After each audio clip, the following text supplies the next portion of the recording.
Welcome to another Telltale Books video. I'm Greg. I'm Emily. And we're going to explain why we are not finishing the Decameron by Giovanni Boccaccio. We gave it a shot, guys. We really did. The Decameron it's more like an anthology of stories than a novel. Yes. The basic overall linking material is these people who have fled a city to the countryside to get away from the Black Plague, and they're boarded up in like a chateau of some chateau, kind. cabin, whatever you want to call it, out in the country. You know, here we Country would call estate. it a cabin. And they're all stuck there, and so for 10 days and nights there's 10 people and they all tell stories. Yes, to entertain each other. So you get 10 stories a day for 10 days, 100 stories. And it's mostly about people's relationships, all different kinds of relationships. And that's basically the book.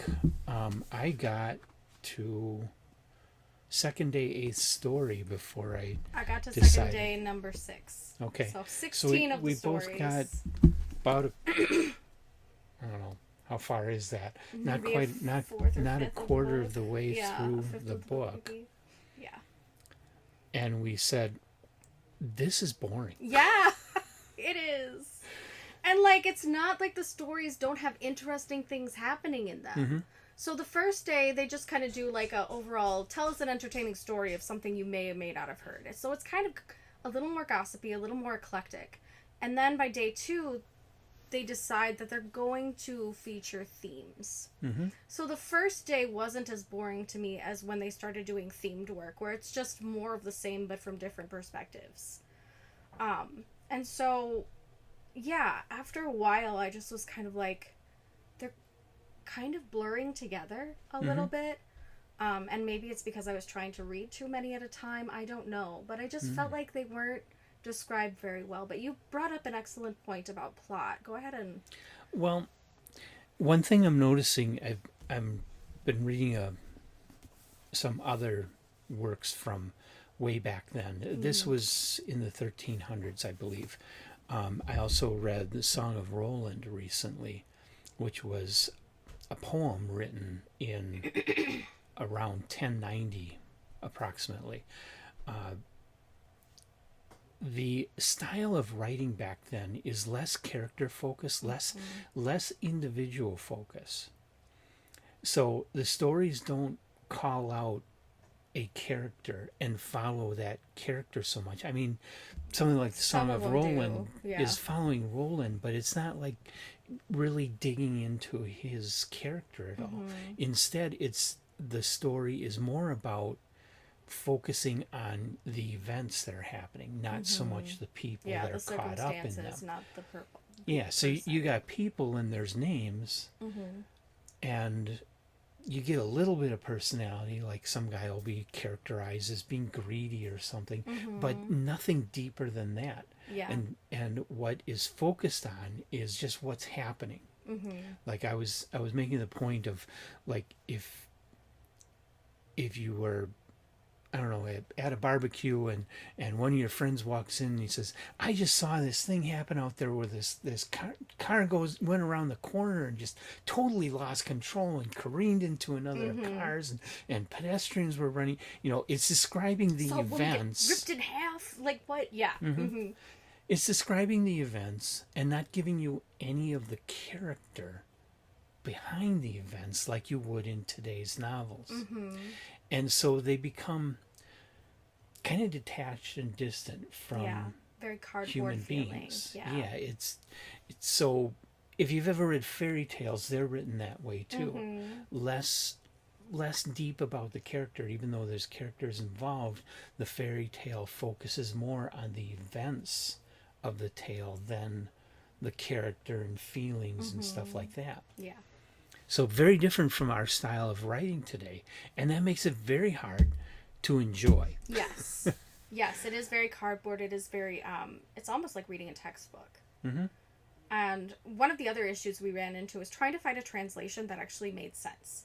So on Project Gutenberg, there was a translation, but when we started reading it, it is very difficult to follow. Greg was able to find this translation, which was... J.G. Nichols. J.G. Nichols, yeah. I believe he did this translation in the 50s. Mm-hmm. And that was much more easy. It was much easier to understand. Yeah, the previous one had been written 1870s, I believe. Yeah. And now we read a lot of stuff from that time period, like Edgar Allan Poe and Nathaniel Hawthorne, and they do have a more elaborate style of writing back in the mid 1800s. But this guy was just over the top. It was like Shakespearean meets Old English on steroids. Mm-hmm. It was very difficult to follow, and I have ADHD. Did not like it. Yeah, I didn't like it either. Could not follow it very well. So Greg was able to find this translation, which is much easier to read and much more plain language. But yeah, it just doesn't hit at all. One of the other things, too, that Greg and I were kind of commenting on when we first started reading it was trying to figure... They were not treating women very well. No. And representing them very well in these stories. It was medieval. Yeah, it was. And we had a hard time trying to decide, like, okay, is this making commentary about how women are being treated, or is it just telling us the story of how women are treated? And it's a little degrading towards women as well. Like, it is. They are the second sex. They're considered the weaker vessel by the church, and that was very much a part of medieval culture and chivalry, that these women had to be protected because they're fragile and stupid, essentially, and barred on being educated and all these other things. So that's very much reflected in the stories. We had the last one that I read in particular. Maybe I was on 8. I can't remember now. It was more of like an Arabic story where this woman basically keeps getting kidnapped by man after man after man after man and raped and forced to marry all these men because she got lost at sea and was too pretty. Yeah. And I was just like, all right, this poor woman. And that is pretty consistent. There was one story where a woman was not an object of desire, and that's because she was an old crone and she was just kind of subsequent. Like, she's just there. She wasn't really worth respecting, except she saved the main protagonist. Mm-hmm. And she just, like, a very, like, blip on the radar of this story. Yeah. So out of 16 stories, one of them had a woman who was not absolutely an object of desire in any capacity. Mm-hmm. And it was really hard and cringy. Like, I've read plenty of things like that. Women are not always treated well when you talk about old time, back in the day kind of things. Yeah, and this is going way back. Yeah, and this is way, way back there. So you do kind of go into it expecting it, but I just kind of got to a point where I was very triggered by that. I'm like, this woman's just getting raped by all these guys. Yeah. And, like, everybody's acting like this is fine and normal. Mm-hmm. And that she's okay. And then eventually, like, they have to make up this intricate lie that she kept her virginity so her father didn't disown her when she finally got back to her father to marry the man she was originally going to go marry. And that story is a good example of what I mean. Mm-hmm. At no point in that story do you come across any kind of feeling on the part of the woman. No. It's like she just keeps going through this and just puts up with it and just keeps moving on. I think there was one time it mentioned she was sad about something. One time in the whole story. And I think it was like 15 men or something. It was a ridiculous double-digit number. That she just kept getting, I don't know, Helen of Troy all over everywhere. And people murdering each other over her because she was pretty. Most of them didn't even speak her language. They cared nothing about who she was. One of them spoke her language. Two of them spoke her language. The rest of them didn't even know her language. Yeah. And couldn't even communicate with her. Yeah, and, there just was no feeling to this story. No emotions whatsoever. No human connection to this stuff. No, it felt very cold. Yeah. And stoic. And so we kind of agreed that, important book historically, because I think this is one of the very first that is not really religious, although there's religion in here. Yeah, they do make it is, fun of it the wasn't clergy. written by monks. Mm-hmm. And yeah, it does make fun of the church. And I think this is the first book, or one of the first books, that takes that step and divorces itself from the church and turns against the church. And so the first real secular work of literature. Yeah. Yeah. And it's interesting that way. And like I said, day one was a little more interesting, not just because it came across as satire. It's just when they started getting into the themes, it was just more of the same. It just felt like more of the same. They all kind of blurred together. It really wasn't much difference between the stories, except circumstance slightly. And it's very difficult to keep track of the names because they're all pretty much Italian. Yeah. And they all start sounding the same as well. So it's not like it's the worst book ever, and it's not like it's awful. Yeah. It just is not one that you read for modern entertainment. Right. And I could see it very much being modern entertainment for its time. But it just wasn't hitting right. No, it's not something you. And I didn't want to go through 100 of those if they weren't hitting right. That's a lot. That's a lot of dedication to give to a book. That's just meh. This is the kind of book you read because you have to read it for an English lit class. Yeah. Or Italian lit class. Yeah. It's not something you sit down and read for enjoyment, because it's, to a modern audience, it's not at all enjoyable. It's so cold and boring and just no real Beowulf excitement. was more compelling to me than this Yeah. was. And it kind of does the same thing, where it does just kind of tell you what happens. The events. Yeah, but at least it's exciting. Yeah. Song It's of an Roland is adventure. kind of the same way. You don't get the human feelings, but you get a lot of cool action in the battle and description. This guy's brain spilling out and stuff like that. It's pretty wild on that side. Yeah. But this one doesn't give you that kind of detail and description. Yeah, and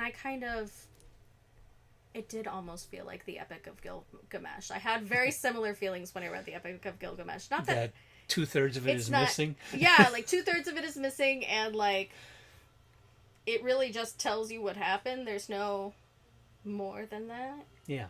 Not that I enjoyed that one too when I was in high school, but this one just didn't strike me very well. I don't know if it's because I've grown accustomed to a more modern, the more I've exposed myself to other works of literature.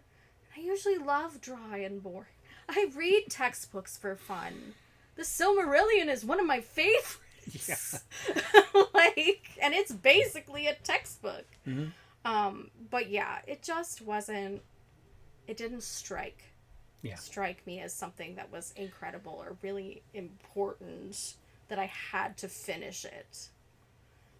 Right. So, to wrap it up, we do not recommend this for the casual reader, which is mostly who we're trying to talk to on this channel, is the casual reader looking to read for enjoyment.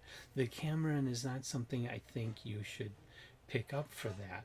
It is something that is, if you love medieval times, it's good to read it and learn some of how people treated other people like crap in medieval times. Learn something about that, learn something about the literature of the time, learn something about the attitudes of the time, but it's just not an enjoyable story. No, it's more for research purposes or educational purposes for its type of an era of writing style. Yeah. So we gave it a shot though. And you should at least give anything a fair shot. So here we are. We did it. We may eventually finish it just for the sake of finishing it. I will push through it and finish it, but I don't think I need to read the rest of it in order to talk about whether or not other people would enjoy reading this book. Yeah, it's very apparent that this is not a modern audience casual read. I wouldn't call this a beach read. No. It's not even cozy. No. It's just kind of mid. So, But yeah, that's all I got to say about it. Yeah, so if you've suffered through the Decameron and have ideas and comments you want to make, please leave them in the comments section. Otherwise, we will be back with more. I'm going to explore other medieval works, and we're going to read lots of other books, science fiction, horror, fantasy, classics, and bring videos to you reviewing all those and telling you why you should read those. Yes. So thanks for joining us again, guys. Like and subscribe, and we will see you next time. Bye. Bye.